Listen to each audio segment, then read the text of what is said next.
حیزبەکانی تریش بەرگریە ئەمە دیوێکێتی دیوی دووەمیشی ئەوەیە ئەم حیزبانە کۆ ئەبنەوە بریارە دەن لە کاتێکا گرفتێک دروستە بێ بە دوای حیزبەکانی ترا دەنێرن بۆ ئەوەی بوترێ پارسەنگێک لەو لایەنانە پارسەنگێ دروستکەنەوە بە تایبەتی کە قەیرانێکی بەو شێوەیە دروستە بێ یعنی ئێمە حیزبێک نین ئەم پێنج لایەنە هەر کاتێ بیانەوێ داوا بکەن بەشدار بین و بڵێن بەسەر چاوە بەشدار من دێمە وڵات دەمەوێت ڕای کاک عەبدوڵڵا وەرتی وەربگرم کە وتەبێژی مەکتەبی سیاسی زوتنەوەی ئیسلامی کوردستانە ئەم کاتت باش کاک عەبدوڵڵا ئێوە بۆ بەشداری ناکەن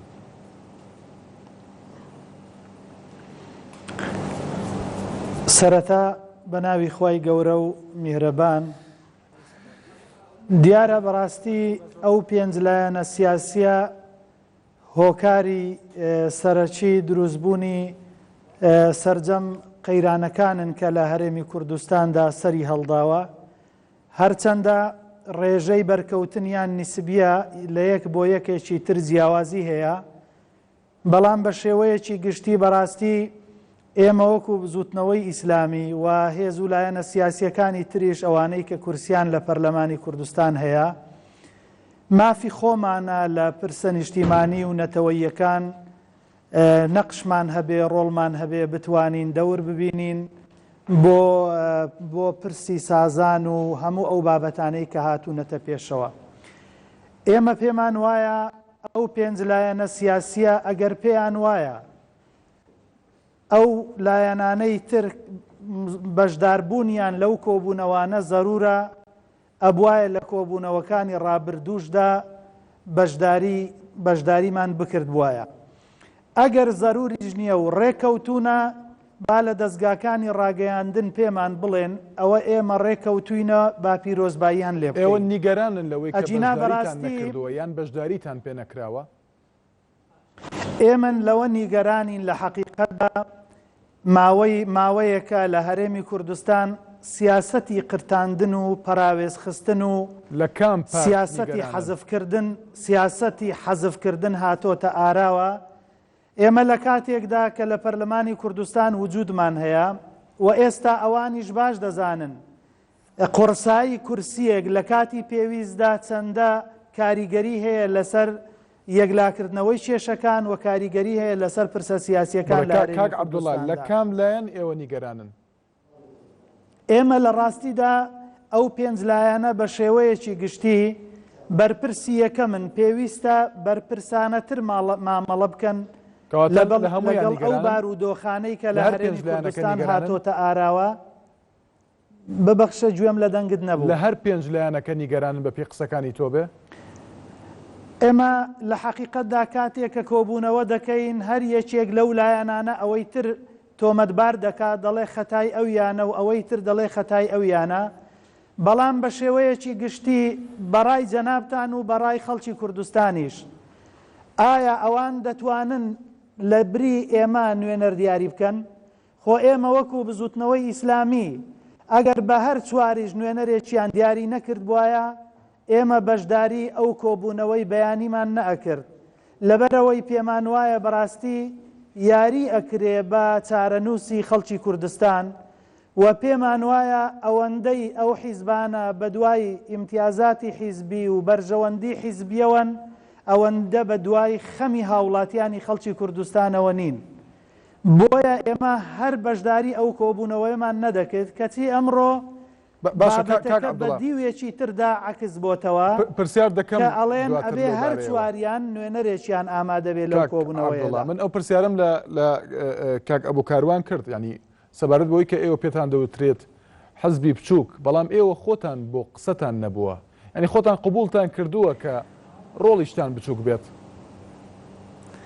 ئێمە پێمان وایە کەس گەورە نییە تەنها گەورەی بۆ خوای گەورە هاتووە کەواتە بۆ خۆتان داواتان نەکردووە کە بەشدار بن لە سەرەتای کۆبوونەوەکانەوە ئەگەر ئەو پێنج حیزبا یا ئەوەتانێ گوێیان نییە گوێیان لە شت نابی یا ئەوەتانێ گوێیان کەڕ کردووە نایانەوێ گوێبیستی خواستی ئەو حێز و لایەنە سیاسیانە بنیان زەماوەری خەڵکی کوردستان بن بەڵام ئەو پێنج حیزبە ئێمە پێمان وایە ئەگەر گوێ لە خەڵکی کوردستان نەگرن لە کاتێکدا لەم هەموو قەیران و ئاڵۆزیەدانە پێم وایە گوێشیان لە ئێمە نییە، گوێبیستی نیگەرانی و ناڕەحەتیەکانی هێز و لایەنە سیاسیەکانیش نینە کە لە هەرێمی کوردستان کورسیان هەیە لە پەرلەمان لە پرۆسەی سیاسی بەشدار بوون. بەڵێ کاک عەبدوڵڵا دێمەوەلات دوور و درێژیان کردووە، قوربانیان داوە، تەنها ژوورەکانی خۆیان و شاشەی تەلەڤیزیۆنەکانی خۆیان و تەنها کادیرەکانی خۆیان ئەبین و گوێبیستی بیر و ڕاو بۆچوونی ئەوانە بن. ئێمە لە ڕاستیدا کاک عەبدوڵڵا دێمەوەلات پرسیاری تر لێ دەکەم ئەو کاتە وەک بزوتنەوەی ئیسلامی لە هەموو لێدوان و قسە و گفتوگۆکانمان تەنانەت لە کۆبوونەوەکانی ئەو کۆبوونەوە فراوانەی کە بەشداریشمان کردووە بەڕاشکاوی تێبینی و سەرنج و نێگەرانی خۆمان پێڕاگەیاندون کە سازان بەوە ناگوترێ سازان لە نێوان پێنج لایەنی سیاسیدا بێت، بەڵکو سازان پێویستە هەموو سێکتەرەکانی کۆمەلگا هەموو هێز و لایەنە سیاسیەکان کە لە هەرێمی کوردستان. کاک عەبدوڵڵا وەڵامێکم وەرگرت دواتر دەمەوێت بێمەوەلات بۆ پرسیاری تر دواتر دێمەوەلات. ئەمانە بەڵێ گوێ ناگرن لە خەڵکی کوردستان و لە هێز و لایەنە سیاسیەکانی تریش. بەڵێ پێم وابێ لەگەڵ کاک زەردەشتا هێشتا ئامادە نییە بۆی کە بچمەلای ئەگەر هاوکارانم پێم بڵێن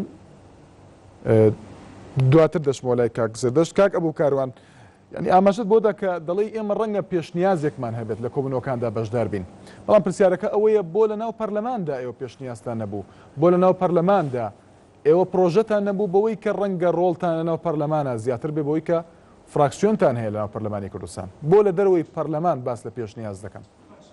ئێمە لە ناوەی پەرلەمانی بەردەوام پێشنیارمان هەبووە بەڵام پرۆژەتان نەبووە. وە قسەی خۆمان پرۆژە بڵێ ئێمە پرۆژەمان بوو، پرۆژەیەکی سیاسی بوو، بەڵام هەموو لایەک دەزانێت کۆمەڵانی خەڵکی کوردستان دەزانێت ئەم پێنج حیزبە بووبوونە دوو میحوەرەوە و ئەو میحوەرانە کۆبوونەوەیان لەگەڵ یەکتریا کردبوو و هیچ پرۆژەیەکیش پێشکەش ناکرێ ئەگەر دە پەرلەمانتار واژووی لەسەر نەکەن.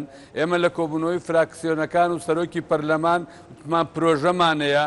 ئەم پرۆژەیەک بۆ سەرۆکایەتی هەرێمی کوردستان کاک ئەبوو کاروان بەڵێ پرۆژەیەک بۆ ئەو کێشە و گرفتانەی کە هەبووە و ئێمە کەواتە نەک بۆ هەموارکردنەوەی یاسای سەرۆکایەتی هەرێم. ئێمە پرۆژەمان بووە بەڵێ پەیوەندی بە هەموارکردنەوەی شوۆیە، پەیوەندی بە چارەسەرکردنی گرفتەکەوایە و لە کۆبوونەوەی سەرۆکایەتی پەرلەمان و سەرۆکی فراکسیۆنەکان قسەمان کرد لەسەر ئەوەی هەوڵ دەین پرۆژەی ئێمە پرۆژەیەکی ناوەندا فەرمون بێن هاوکاریمان بکەن بۆ ئەوەی واژووی لەسەر کۆ بکەین و ئەمەش داخلی ئەو راپۆرتە ببێت.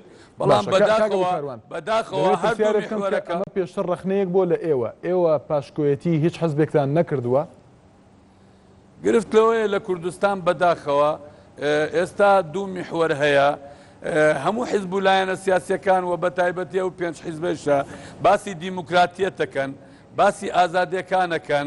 لە کاتێکە حیزبێکی سیاسی حەقی خۆیەتی هەڵوێستێکی هەبێ، مووقفێکی هەبێ بۆ پاشکۆ بێ، من ئەمەوێ تاکید لەوە بکەیمەوە ئێمە وەکو حیزبی شووعی کوردستان هەر لە نێوان ئەم دوو کۆبوونەوە سەرەتا کۆمەڵێ لایەن تەخوینی کردین، ئیتیهامی کردین کە ئێمە پاشکۆی لایەنێکین و لایەن ئەو لایەنانەی چەپڵیان بۆ لێداین. بەڵام لە کۆبوونەوەیەکی ترە کە خاوەن قسەی خۆمانین، کە خاوەن ڕای خۆمان بین، دیسان لایەنێکی تر پێی باشە و لایەنێکی تر ڕخنەمان لێگرێ و تەخوینمانەکە. ئەمە قسەی بەشێک لە حیزبەکانە هەندێک لە هاوڵاتیان کە لە تۆڕە کۆمەڵاتیەکانەوە بەدی دەکرا بەوەی کە پێتان دەوترا ئێوە بوون بە پاشکۆی لایەنێک بەشداریتان نەکرد لە دانیشتێکی پەرلەمان. من پێم وایە ئەوە قسەی خەڵکی ئاسایی نییە وەسەتانەوەت بەشێکی زۆر لەو حیزبانە ئەم جۆرە ئینتیمایان بۆ حیزبانەیە ئەم جۆرە قسانەکەن. ئەگینا پێشنیارەکانی ئێمە قسەکانی ئێمە زۆر مەقبوڵە لەلایەن خەڵکی بێلایەنەوە، لەلایەن ڕۆشنبیرانی بێلایەنەوە. من دواتر دێمە وڵات پرسیارەکەم تەنها بۆ ئەو بوو کە ڕاستە لەسەر ئێستا قسە دەکەین، بەڵام خۆت ئاماژەت بۆ دا کە دەکرێت ڕەنگە ئێمە پێشنیازمان هەبێ بۆیە گەڕامەوە بۆ دانیشتنەکەی پەرلەمانی کوردستان. بەخێبی کاک زەردەشت ئێستا دێنەلات بۆ پێکە پێشتر ئامادە نەبوو ئەو لە ڕووی هونەریەوە کە بتوانین قسەت لەگەڵ بکەین. بەشداری نەکردنی ئەم حەزبانە ئەگەر گوێت لێ بوو بێ ینی هەردوو لا لە ئێستادا وەکو نوێنەری بزوتنەوەی ئیسلامی وەها فراکسیۆنی شوعی لە پەرلەمانی کوردستان نیگەرانە لەوەی کە بەشداری ناکەن لە کۆبوونەوەکاندا بەشداری نەکردنی ئەم حزبانە تا چەند کاریگەری دەبێت لەسەر ئەدای کۆبوونەوەکان مەبەستم کۆبوونەوە پێنج قۆڵەکان.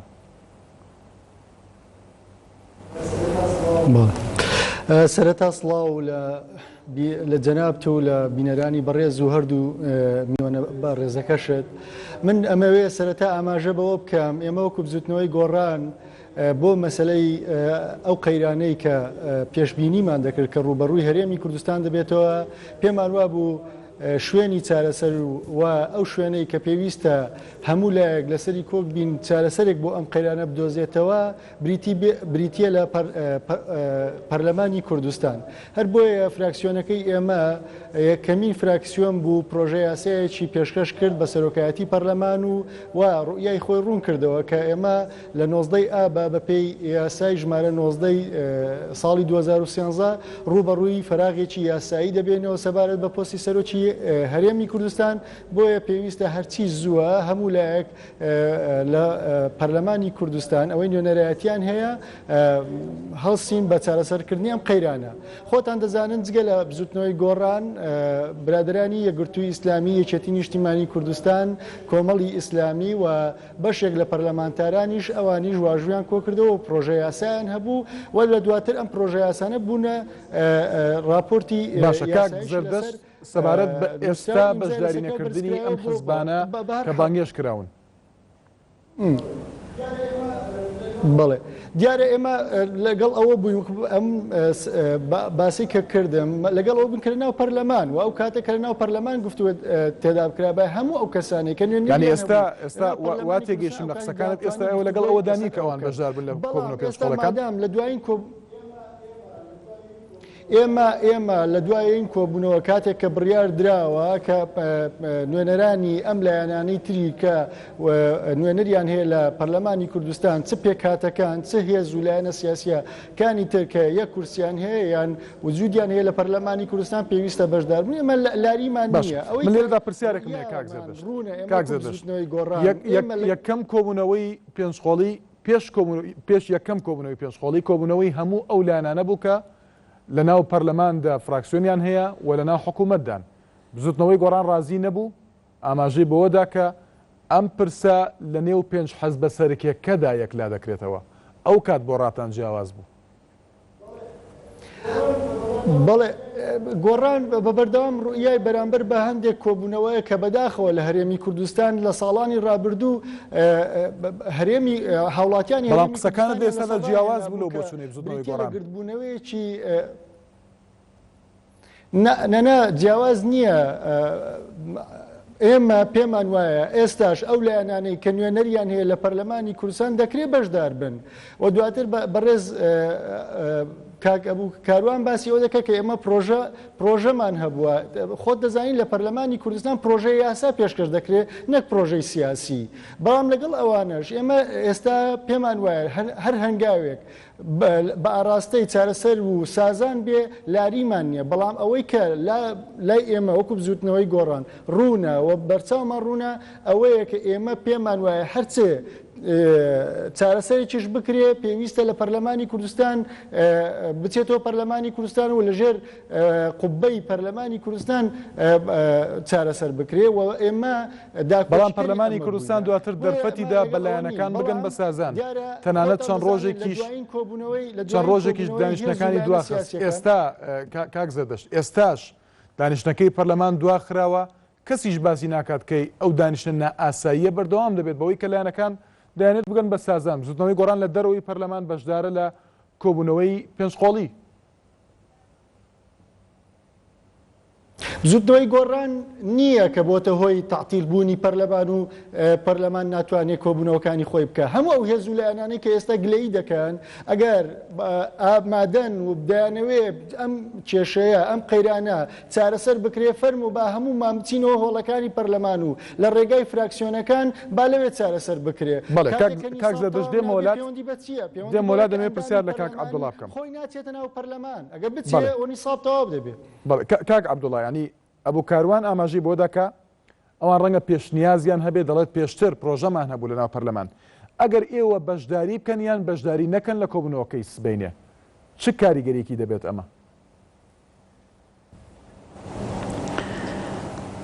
خۆی لە ڕاستیدا بە بڕوای من یەکێک لەو گرفتە هەرە سەرچیانەی کە بۆتە بربەست لە بەردەم ڕەوتی بەڕێوەچوونی کۆبوونەوەکانی ئەو پێنج لایەنە سیاسیە بریتە لەوەی کە ئەو پێنج لایەنە سیاسیە بەڕاستی ململانەیەکی قوڵ و ململانەیەکی بەهێز لە نێوانیاندا وجودی هەیە ئەمانە هەوڵ ئەدا ئەم فەرزی ئیرادەی خۆی بکە لەسەر ئەوەی تر ئەوە هەوڵ ئەدا لە ڕاستیدا ئەو هەوڵ ئەدا پشتی ئەوی تر لە عەرز بدا بەڵام وجودی کۆمەڵە خەڵکێکی بێلایەن کە لەو جەمسەرانە یاخود لەو میحوەرانەدا بەشی نەبێت یاخود بەشێک نەبی لەو میحوەرانە لە حەقیقەتدا ئەتوانرێت لەو کۆبوونەوانەدا ڕۆڵێکی ئەرێنی گرنگ هەندێک بەڵام کاک عەبدوڵڵا کاک زەردەشت دەڵێت ئێمە دەمانویست ئەو لایەنانە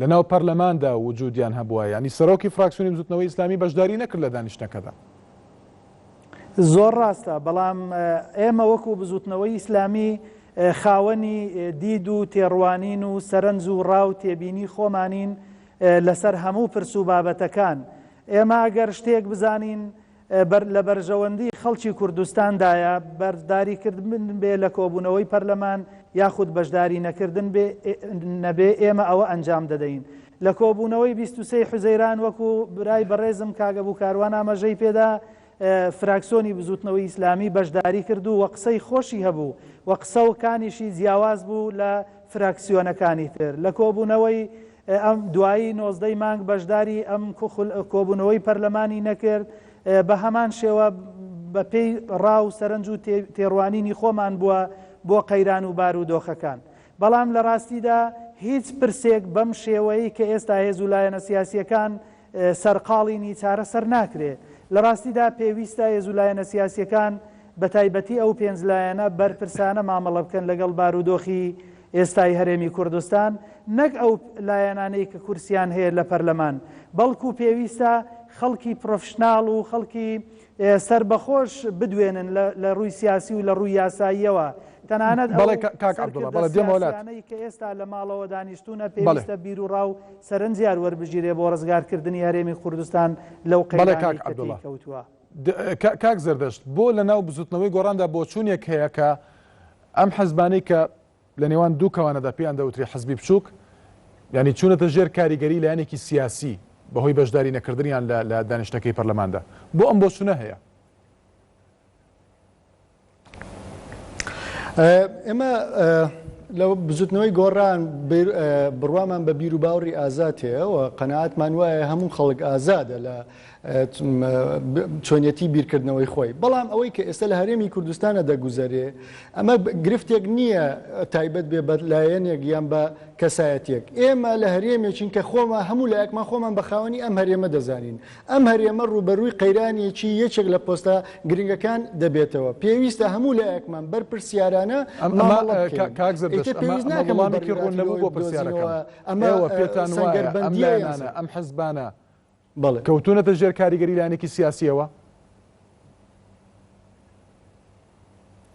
من پێم وایە ئەوەی کە لە 23 حوزەیران خوێندنەوەی یەکەم ئامادە بوو بێ بۆ خوێندنەوەی یەکەمی پرۆژە یاسایە کە پرۆژە یاسا خوێندنەوەی بۆ دەکا و کاتێک ئامادە دەبێت بۆ ئەوەی ببێتە یاسا لە کاتێک لە دانیشتنی دووەم ئامادە نابێ ئەمە چونە ژێر کاریگەری سیاسیە بەڕاستی کەواتە وەڵامەکەم دەستکەوت کاک زەردەشتمان پرسیارە لە کاک ئەبوو کاک ئەبوو کاروان وەڵامی تۆ بەوەی کە ئێوە کەوتونەتە ژێر کاریگەری لایەنێکی سیاسی من سەرەتا بەوە ئەمە دوو جارە بوار مەدەی تێ بەڵام ناڵی قسەکانم تەواو بکەم دەفەت دەدەم بە هەمووتان هیوادارم بوارم بدەیت تێ لە پرسیارەکەتی شۆ دەستی پێەکەم من کاک زەردەشت بەڕێز چۆن قسەکە لای خۆیەتی و ڕای خۆیەتی بەڵام من هەر ئەگەر نمونەی ئەم سێ ڕۆژە بێنمەوە لە ئاستی باڵای بزوتنەوەی گۆڕان پەیوەندیان بە ئێمەوە کردووە و شخصی بە خۆشمەوە کە ڕێزی تایبەتیانەیە بۆ حیزبی شوعی و بۆ هەڵوێستی بێلایەنەکەی و پارتی دیموکراتی کوردستانیش کە حورەکە دیسان هاتوون هەمان ڕێیان بووە. لێرە و لەوێ هەندێک دەنگ هەیە کە باسی ئەوەکە ئەوە بە هیچ شێوەیە ڕاست نییە لە جێگای خۆیان نییە. هەندێک دەنگە یان دەنگی لایەنێکە بەڕەسمی بەڕەسمی تاکو ئێستا بەڕەسمی یەک پەرلەمانتاری بزوتنەوەی گۆڕان نەیوتووە ئەمانە پشتگیری لە لایەنێکەکەن یان پاشکۆی لایەنێکن. ئەو دەنگانە چین؟ یەک دەنگی سەرکردایەتیەکی بسووتنەوەی گۆڕان لە جیاتی ڕێز زیاتر نەیبووە بۆ حیزبی شوعی جگە لە لایەنەکانی تریش هەتا برادرانی ئیسلامیەکانیش بەوانیشەوە. لێرە و لەوێ ئەو قسەیە کرێ ئەوە قەزەیەکی ترە. هەر کاتێک بە فەرمی سەرۆکی فراکسیۆنی گۆڕان یان سەرۆکی پەرلەمان کە گۆڕانە ئەم لێدوانەیدا ئەم ڕوونکردنەوەیدا ئەو کاتە ئێمە وەڵاممان بۆی ئەبێ. بۆیە ئێمە قسەمان لەسەر ئەم کۆبوونەوانەیە، قسەمان لەسەر ئەوەیە ئەم کۆبوونەوەی کە ئەکرێ کێشە و گرفتێک دروستەکا بۆ خەڵکی کوردستان. خەڵکی کوردستان کێشەی کارەبایانەیە، ئاویانەیە. من ئێستا زانیاریەکمەیە بۆ کۆمەڵانی خەڵکی کوردستان لە کەناڵەکەی ئێوە بڵاوێکەمەوە. ئێستا ئەم بارودۆخەی دروستیان کردووە فشار زیاترە لەسەر هەرێمی کوردستان چ لەلایەن دەوڵەتانی هەرێمایەتی و چ لەلایەن بەغداوە. ئەم زانیاریەت لێرە بە ئاشکرا دەیڵێم ئەوش ئەوەیە. ئێستا لە زمنی ئەو چاکسازیەی کە عەبادیەیکە یەکێک لە پێشنیارەکانیان ئەوەیە ئەو موچە کە ئەو پارەیە کە سەرفەکرێت جگە لە بوجەی هەرێمی کوردستان کە پەیوەندی هەیە بە پاسەوانی سنوورۆ، کە پەیوەندی هەیە بە خواردنۆ خۆراکەوە مەبەستم، کە پەیوەندی هەیە بە کۆمەڵێ فەرمانبەر لەسەر بەغا موچە وەرەگرن. ئێستا پێشنیاریان کردووە ئەوەش ببڕێ. ئەم پێنجلایەنە بەڕاستی و ڕوونی بیڵێن لە ئاستی بەرپرسیارەتی دانین بەرامبەر ئەم کێشە و گرفتانەی هەیە. بۆ کاروان کێ ئەو پێشنیازەی کردووە؟ ئەو پێشنیارە لەلایەن گەورەترین هاوپەیمانی شیعەوە کراوە. ئێستا ڕەنگە بخرێتە بەردەم گۆ هەر دەوڵەتی یاسا؟ بەڵێ هەمویان بە دەوڵەتی یاسایشەوە بە مەجلیسی ئاعلایشەوە. باشە قسە لەسەرەوەکەن کە پێویستە ئەمانە لەبەرەوەی ڕێک ناکەون بە نزیکترین وەزیرۆ لە هەرێمی کوردستانەوە ئەمانە ئەکەن. ئایا بیرکردنەوە ئێستا لە چارەسەرکردن بۆ تەنازولات بۆ یەکتری ئەوە ڕاستە ئەوەی کە ئەم داواکاریە ئەکار ڕاستە یان بەستنەوەی ڕای خۆم ئەوەی ئەمەوێ ئەبێت بەرامبەر بیکە ڕاستە. بۆیە ئێمە دووکارن وەک هۆکارەکەی وەک وتت ڕێنەکەوتنی لایەنەکانی یان پەیوەندی بە کێشە نەوتیەکانی نێوان هەولێر و بەغداوە هەیە. بەڵێ پەیوەندی بەشێکی گەورەی بەم بارودۆخەی هەرێمی کوردستانەوەیە ئەوانیش لە نزیکەوە ئاگدارن ئەم کێشەیە. کاتێ ناو ماڵی کوردی کوردستانی خراپە بێ ئەوانش ئیستیغلالی زیاتری ئەکەن. ئێستا هەر چۆن هەرێمی کوردستان ئەگەر بەهێز بێ پێگەی بەهێز بێ بە بەهێزیوە ئەچێتە گفتوگۆ وەکو ئەم ڕێکەوتنەی ئەم دوایە کردیان. ئێمە بەهێز نەبووین، پێگەمان بەهێز نەبوو کە ڕۆیشتین لەگەڵ بەغا ڕێکەوتین ئەمە ئەنجامی ڕێکەوتنەکەیە. ئەوە ئێمە نەبووین لەو مفاوەزاتە بووین. بۆیە ئێمە سربەخۆین و هەڵوێستی خۆمان هەیە و معنای ئەوە نییە دووسبەی وەزئێکی وا دروستە بێت کە بە کێشە و گرفت بۆ کۆمەڵانی خەڵکی کوردستان. ئەم زانیاریەوتت لەکوێوە دەست کەوتووە لە وەزیرێکی کوردەوە لە بەغدا؟ من ئەو زانیارە ئینسان ناتوانێت سەرچاوی ئەمە چونکە ماوەیەکی تر ئەکەوێتە سەر لاپەڕەی ڕۆژنامەکان بەڵام ئەمە لە ئاستێکی بەرزی دەسەڵاتی حکوومەتدایە لە بەغدا. ئەبوو کاروان هیوادارم دەرفەتم پێدابێتی کە قسە بکەیت. کاک عەبدوڵڵا ینی ڕەخنەکەی کاک زەردەشت ئەوەیە کە ئێوە چونەتە ژێر یاخود کەوتونەتە ژێر کاریگەری لایەنێکی سیاسیەوە. تۆ دەڵێ چی؟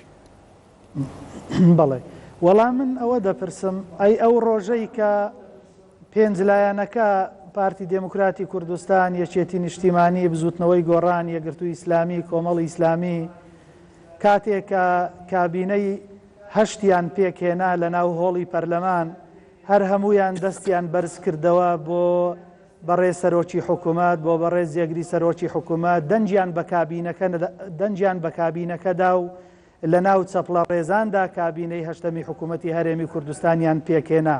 ئەو ڕۆژە کە بزوتنەوەی ئیسلامی تاکە فراکسیۆنێک بوو لە ناو پەرلەمان دەنجی بەو کابینەیە نەدا، تەنانەت دژی ئەو کابینەیەش وەستایەوە. ئەو کاتە بزوتنەوەی ئیسلامی بێزەحمەت لە ژێر کاریگەری کام لایەن و کام جەمسەر و کام میحوەردا بوو، چونکە پێمان وابوو کە بەڕاستی ئەو کابینەیە کابینەیەکی سەرکەوتوو نابێت.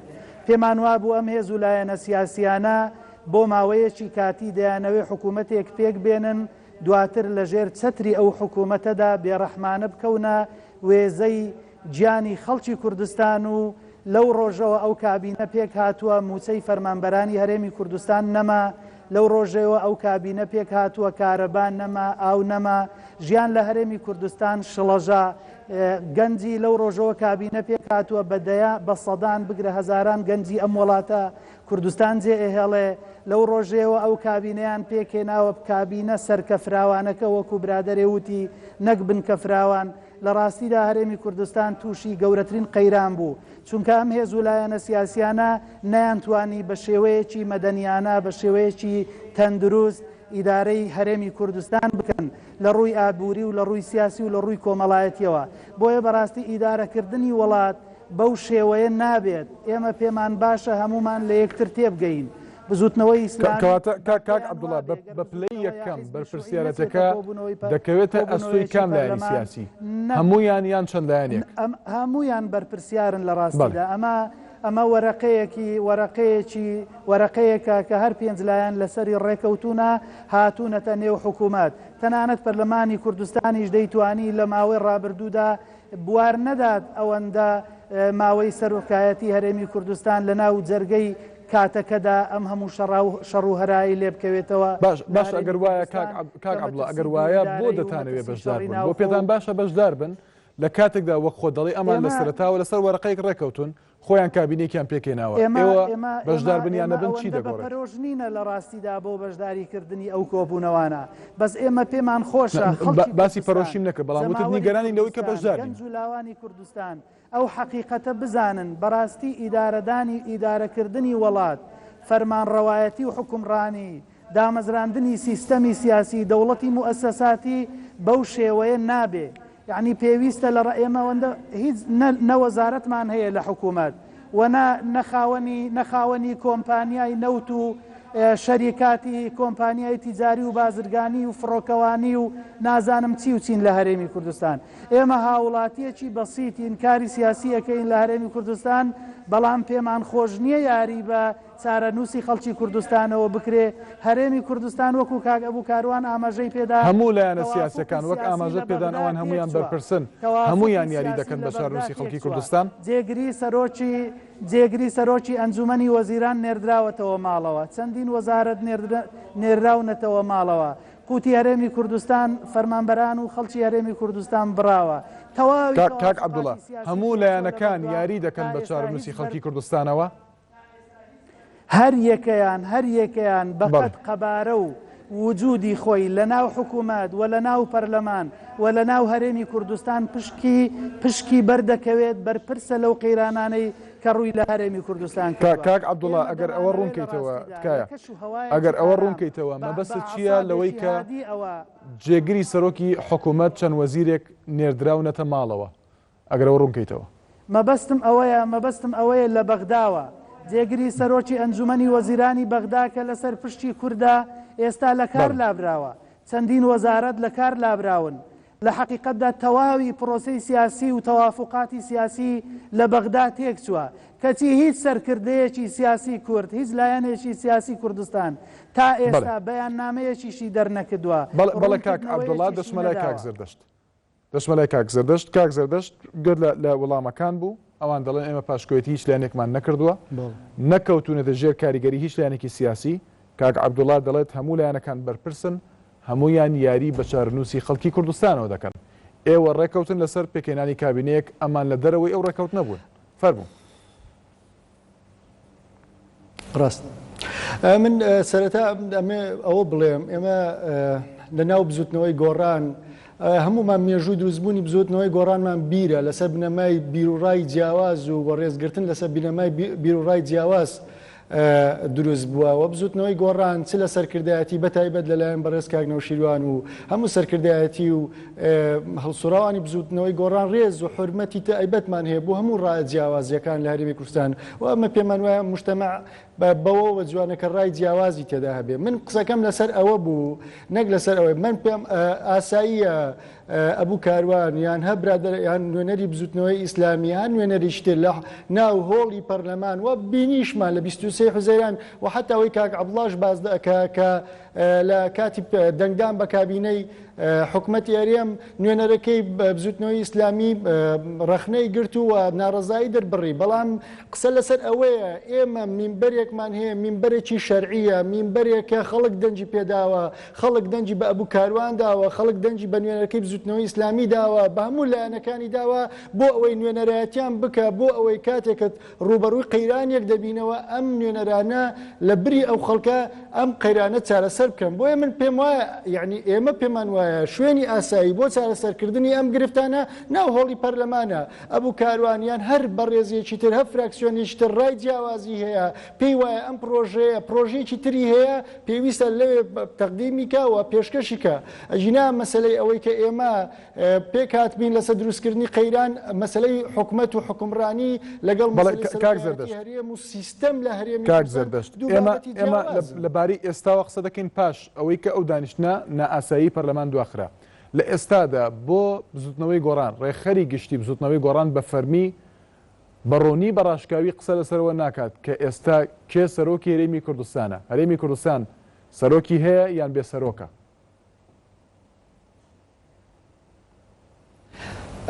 بەڕێزم ئەمە پەیوەندی بە تایبەت بە ڕێخەری گشتی بزوتنەوەی گۆڕان و یان حزبێکی تایبەت نییە ئەمە مەسلەیەکی گشتیە یاسا بەرکارەکانی ئەم هەرێمی کوردستانە لە یاسای سەرۆکاتی هەرێمی کوردستان لە 2005 و یاسای ژمارە 19 حوزەیرانی 2013 بە ڕوونی و ئاشکرایی ڕوونی کردوێتەوە لە یاسای ژمارەیەکی ساڵی 2005 دەڵێ خولی سەرۆکایەتی هەرێم دوو خولە هەر خولێکی 4 ساڵە کەواتە 8 ساڵ بەڵام لەگەڵ ئەمەشدا کاک زەردەشت من ئەم پرسیارە دیارە ئەم پرسیارە لە NRTەوە لە هەموو لایەنەکان کراوە جەنابەت ئێستا وەکو نوێنەری گۆڕان ئامادەی لەم گفتوگۆی بۆی ئەو پرسیاری دەکەم دەمێ بزانم بزوتنەوەی گۆڕان چەندین کۆبوونەوەی کرد پێش کۆبوونەوە پێنج خۆڵەکان چەندین سەردانی کرد و سەردانیش کرا بۆ بە فەرمی ئاماژەی بۆ نەدا کە لەگەڵ یان دژی درێژکردنەوەی ویلایەتی مەسئول بازرگانی سەرۆکی هەرێمی کوردستانە ئێکاکە ئێمە پرۆژە یاسامان پێشکەش کردووە بۆ ئەوەی سیستەم لە هەرێمی کوردستان بکرێتە پەرلەمانی پرۆژەکە لەسەر دەسەڵاتەکان بوو پرۆژەکە بۆ هەموارکردنەوەی یاسای سەرۆکایەتی بوو نەک درێژکردنەوە یان درێژ نەکردنەوە پرسیارەکەم لەو بارەیەوەیە کاکە مەسەلە درێژکردنەوە و درێژکردنەوە نییە مەسەلە ئەوەیە بە پێی یاسای ژمارە 19 ساڵی 2013 خولی سەرۆکایەتی هەرێمی کوردستان یارای درێژکردنەوە نییە ئەمە مادەکەی و هەموو هەوڵاتیانی هەرێمی کوردستان توان بچن ئەم مادەیە بخوێننەوە لە کاتێک ئێمە ئەمانزانی بەڕێز سەرۆکی هەرێم کاتێک کە داوای لە کۆمیسیۆنی باڵای سەربەخۆی هەڵبژاردنەکانی کوردستان کرد کە خۆیان ئامادەکەن بۆ هەڵبژاردن وتیان ئێمە لەم وەختەیە ناتوانین هەڵبژاردن بکەین بۆیە ئێمە زانیمان ڕوبەڕووی قەیرانی تۆ پێمان وایە سیستەمی پەرلەمانی هەڵبژاردنی سەرۆک لە ناو پەرلەمانی بەڵێ کاک زەردەشت کاک ئەبوو کاروان ئەگەر هاتوو کاک ئەبوو کاروان ئەگەر هاتوو دانیشتنە نائاسایەکەی پەرلەمان ئەنجامدرا ئێوە بەشدار دەبن من سەرەتا بەوە دەستی پێکەم و لێرەوە بۆ کۆمەڵانی خەڵکی کوردستان ڕوونی یەکەمەوە شەرمە بۆ پەرلەمان بۆ حیزبەکانی پەرلەمان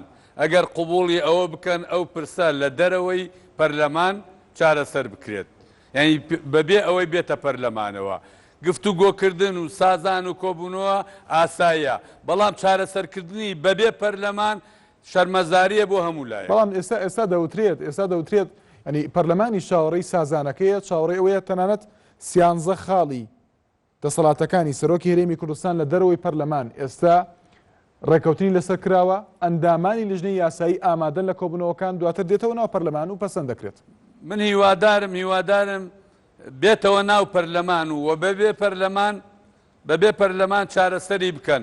کەواتە دەتانەوێت بەشدار بن. تەسەوورێکم هەیە لە دەرەوەی پەرلەمان ڕێگایەکی بۆ بدۆزنەوە. زۆر مەترسیم لەو مەسەلەیە. ئەوە ئەهمیەتی پەرلەمان نامێنێت. دانیشتەکەدا وایە؟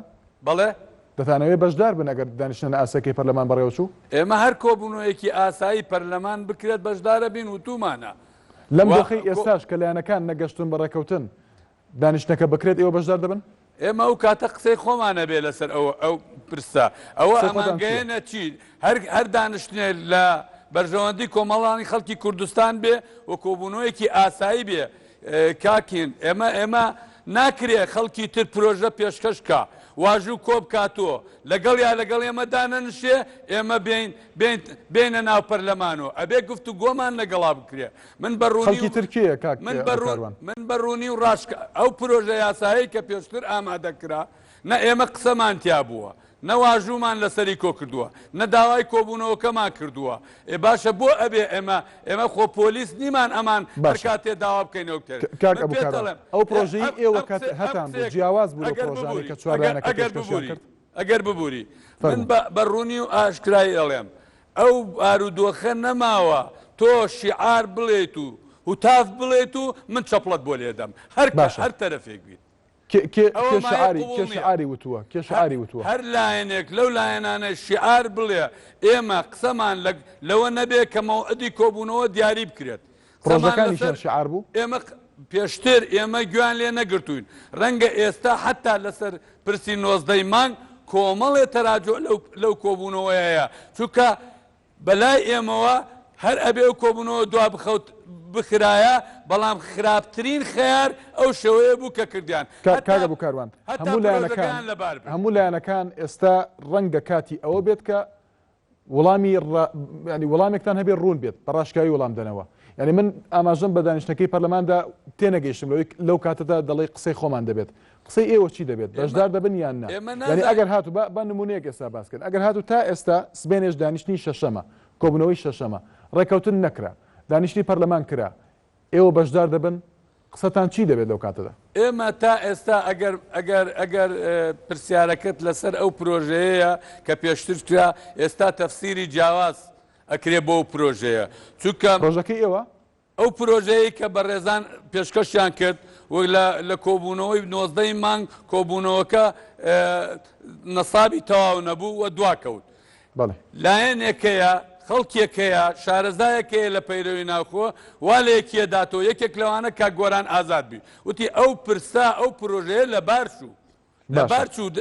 لەبار چوو اینجا شێوەیەکی تر پرۆژە تێرنە پێشەوە کۆبوونەوەیەکی تر تایبەتی ئەکرێت ئەو کاتانە بە پێی پرۆژەکان مامەڵیان لەگەڵ. کاگە بوو کارۆن ببوورەکەوا دەڵێن بەڵام ڕەنگە زۆر کەم کەس ئاگای لەوە بێ کە ئێوە پرۆژەتان هەبووە. دەکرێت پێمان بڵێ پرۆژەکەی ئێوە چی بووە کە لەناو پەرلەماندا ویستان پێشکەشیکەن جیاواز بوو لە پرۆژەی چوارلایەنەکە یان چی بوو؟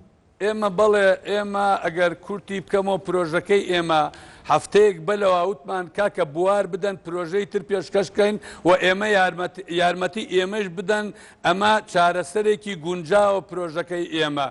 وتیان بوار نادەین چونکەمە بێ کۆبوونەوە بکەین و خوێندنەوەی یەکەمی بکەوە.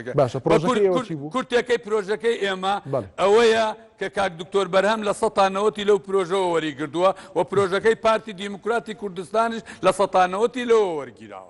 بەڵێ کاک ئەبوکاران کاک عەبدوڵڵا ئێوە قسەتان چی دەبێت ئەگەر هاتوو کۆبوونەوە پێنجقۆڵەکان بەردەوام بوون نەگەشتنە ڕێکەوتن داوای ئەوە دەکەن کە دانیشتەکەی پەرلەمان دانیشتنە ئاسایەکە بەڕێوە بچێت دەتانەوێت بەشدار بن؟ لە ڕاستیدا ئێمە ئومێدەوارین کە ئەو پێنج لایەنە سیاسیە بەیانی کە کۆبوونەوەیان هەیە بتوانن بگەنە ئەنجامێکی ئەرێنی و بگەنە ڕێکەوتنێک.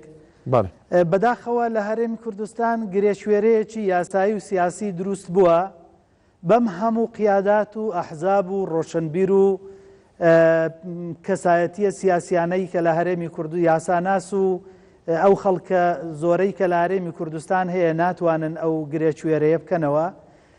لە ڕاستیدا من پێم وایە ئەمە نەقسێکی گەورەیە لە سەرکردایەتی سیاسی کورد و هەموو هێز و لایەنە سیاسیەکانی هەرێمی کوردستان کە تا ئێستا ناتوانن لەسەر پرسێکی ئاوا بگەنە ئەنجام و چارەسەرێکی سیاسی و یاسایی بۆ بدۆزنەوە. بە بڕوای من لێرەدا ئەو بابەتە لە حەقیقەتدا بوویتە بابەتێک کە کاتی ئەوە هاتووە خەڵکی کوردستان سیاسیەکانی ئێمە محاسبە بکات.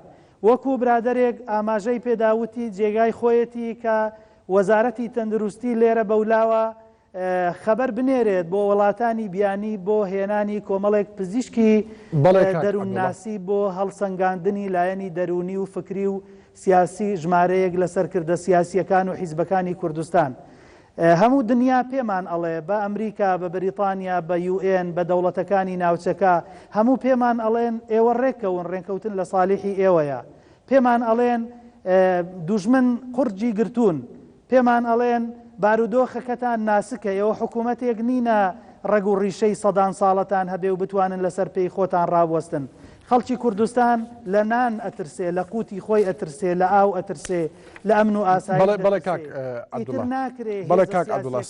شێوەیە لە ڕاستیدا مامەڵە لەگەڵ بارودۆخەکەدا بکەن. زۆر سپاسان دەکەین کاک عەبدوڵڵا. سپاس بۆ عەبدوڵڵا وەرتی وتەبێژی مەکتەبی سیاسی بزوتنەوەی ئیسلامی کوردستان لە هەولێرە لەگەڵماندا بووی. سپاس بۆ ئەبوو کاروان سەرۆکی فراکسیۆنی شیوعی لە پەرلەمانی کوردستان لە سلێمانیەوە لەگەڵماندا بووی. هەروەها سپاس بۆ زەردەشت مەلا حەسەن ئەندامی ژووری پەیوەندیە سیاسیەکانی بزوتنەوەی گۆڕان کە بە هەمان شێوە لە هەولێرەوە لەگەڵماندا بوو. سکرتێری مەکتەبی سیاسی پارتی